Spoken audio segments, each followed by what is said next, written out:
আসসালামু আলাইকুম প্রিয় ভিউয়ার্সরা, সকলে কেমন আছেন? পৃথিবীতে বাবা মা থাকাটা অনেক জরুরি। একটা পরিবারে যদি বাবা মা সেই সন্তানের কাছে না থাকে তাহলে আর কিছুই থাকে না।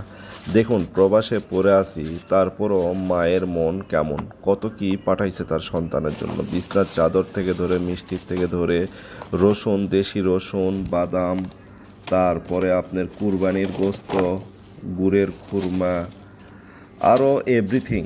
আসলে যাদের কাছে বাবা মা এই জিনিসটা আছে তারা অনুভব করতে পারে না যে বাবা মা কতটা পরিমাণের হেল্পফুল হতে পারে। আমরা প্রবাসীরা বুঝতে পারি যে আমাদের কাছে মা নেই, বাবা তো আরও আগেই মারা গেছে।